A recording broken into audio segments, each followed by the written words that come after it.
Kita lanjutkan perbincangan kita akan ke Ibu Lis tadi terputus. Ibu Lis, anggota DPR Nasir Jamil kan meminta Miriam untuk diberikan perlindungan karena dianggap menjadi saksi kunci di kasus IKTP.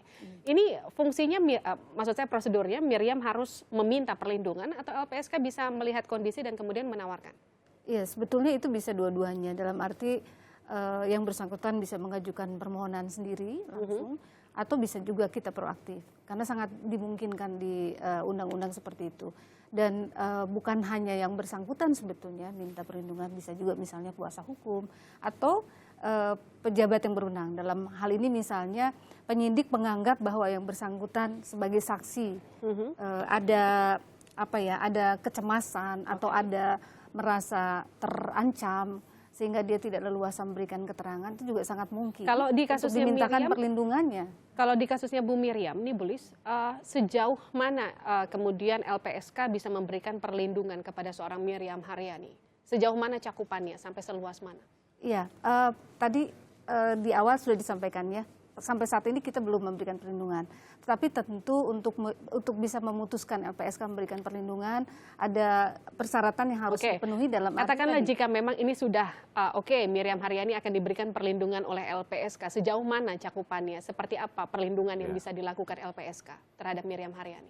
Iya, untuk sebagai saksi misalnya ya, dia punya hak untuk mendapat perlindungan fisik misalnya, bisa juga untuk perlindungan dalam arti pendampingan dalam setiap pemeriksaan, ya. Bisa juga misalnya untuk dirahasiakan identitasnya, tapi ini identitas sudah banyak orang tahu ya. Jadi rumah aman ya. Iya, termasuk misalnya jika perlu ditempatkan di kediaman sementara, rumah aman itu juga sangat mungkin. Nah, itu ada beberapa jenis perlindungan yang sangat mungkin. Gitu.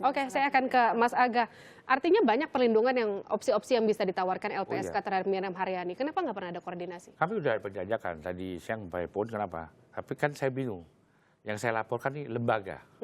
Karena menurut saya lembaga tersebutlah yang menekan klien saya. Dari penetapan tersangka, pulang sidang, penetapan tersangka, terus dari penetapan saya diumumkan DPO. Padahal kami punya surat menyurat yang patut dianggap sah dan ada tanda terima, terus ditangkap, ditahan. Jadi klien saya merasa ya mungkin ke LPSK. Kenapa? Nanti saya nggak tahu kan Bu, tiba-tiba diperiksa sebagai saksi karena di KPK saya nggak boleh dampingin. Nah mungkin di situ peran Ibu kami akan tonjolkan. Kenapa? Biar keterangannya benar-benar ditangkap fair. Kenapa? Ya masyarakat biar tahu apakah KPK-nya, apakah lawyernya, apakah orang ketiganya yang membuat dia menjadi kayak gitu. Mas Aga, ini kan salah satu kesaksian di KPK yang dilakukan Farhad Abbas di sini saya catat menyebut ada nama SN, RA, 2 orang lainnya yang kemudian disebut mengancam Miriam hingga kemudian mencabut BAP-nya. Ini Anda tahu nggak ceritanya soal ini? Saya tahu, tapi itu kan Farhad menurut saya bukan saksi. Dia itu di auditu, Mbak. Dia mendengar dari siapa? Dari Elsa Sharif. Jadi kekuatan pembuktiannya nggak ada. Kan saksi itu apa yang dilihat, dirasakan, kalau mendengar dari pihak ketiga, ini kayak mau ngeramein kasus aja. Jadi kalau menurut Anda apa yang kemudian ia katakan itu tidak mendasar begitu? Iya, sekarang kekuatan pembuktian kesaksian seorang kan harus dilihat. Kalau yang disangkakan pemberian keterangan palsu di persidangan, apakah Farhad ada di situ di sidang? Ya kalau di kasus Farhad yang saya ingat Farhad itu mendampingi sebenarnya Elsa Sharif. Jadi dia sebagai kuasa hukumnya Elsa Sharif, bukan tapi dipanggil lagi Bos, tetap dipanggil. Dan dia memasukkan nama-nama itu. Kalau saya bilang itu bahaya loh. Nanti kalau nama-nama itu merasa terganggu, dia bisa dilaporin pencemaran nama baik. Karena dia kan dengan gamblang menyebutkan. Padahal dia diceritain sama Bu Elsa. Ini kan ya saya bilang, saya nggak tahu nih pengacara-pengacara kok. Saya akan ke Mas Emerson.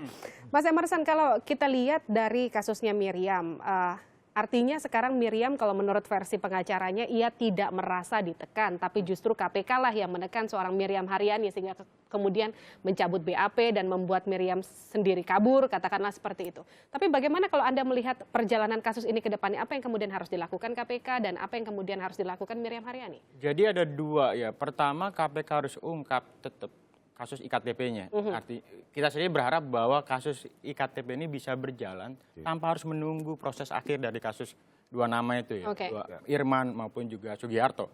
Nah kemudian yang kedua kita juga minta KPK mengungkap siapa aktor atau pihak-pihak tertentu yang diduga mengancam Miriam dan kemudian tanda kutip membantu proses pelarian Miriam gitu ya. Kita ingat di tahun sebelum-sebelumnya ada kasus Neneng dari Ya. Najarudin yang kemudian melarikan diri ke luar negeri, ke Malaysia, dan kemudian ada 2 warga negara Malaysia yang membantu proses pelarian. Dan kemudian diproses hukum. Proses hukum dan dihukum 7 tahun penjara. Artinya apa? Sebenarnya sudah ada presidennya nih. Oke. Bagi siapa-siapa saja yang berupaya menghalang-halangi proses penyidikan KPK bisa dijerat. Ada paling tidak ada 5-6 kasus yang dijerat dengan pasal yang sama, 22 atau 21 Undang-Undang Tipikor yang membantu menghalang-halangi proses penyidikan dan juga memberikan keterangan palsu. Nah, ini sebenarnya bisa dilakukan untuk Miriam. Jadi membantu mengungkap siapa aktor di balik tanda kutip kaburnya Miriam, itu juga memberikan kontribusi bagi penuntasan kasus IKTP. Karena saya melihat ini ada benang merahnya, keterkaitannya. Nggak mungkin Miriam kabur tanpa ada kaitan dengan IKTP. Oke, katakanlah kalau ada. Ya, Mbak. Ada yang ya, mau Mas, saya tambahkan. Berarti kalau kasus-kasus sebelumnya itu bisa jadi jurisprudensi bagi KPK ya? Ya, untuk mengambil sikap. Ya, di beberapa kasus Berarti yang kita ikuti. saya bisa ini dong, mengambil contoh pra-peradilan yang saya ajukan nanti tanggal 8 ya, kalau terhadap KPK. Ya, kalau itu sih ditunggu dulu, kayak misalnya kasus Komjen Budi Gunawan, Surya Dharma, terus Hadi Purnomo. Ini saya sudah ajukan kan tanggal 8 mengenai ini.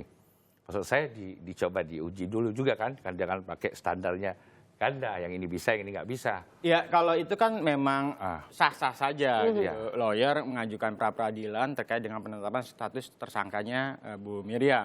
Tapi di kasus-kasus yang lain, saya coba ambil contoh bahwa ada kasus-kasus di mana dijerat dengan pasal yang sama dengan Miriam.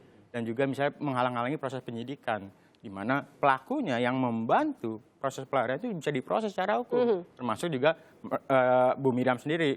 Gitu. Nah, semua tergantung dari apakah perlindungan saksi itu diberikan oleh LPSK atau tidak. Nah, cuman kan konsen kami 2, jangan sampai gitu ya upaya penekanan terhadap Miriam ini mengganggu proses penuntasan kasus IKTP karena kesaksian Bu Miriam sangat penting.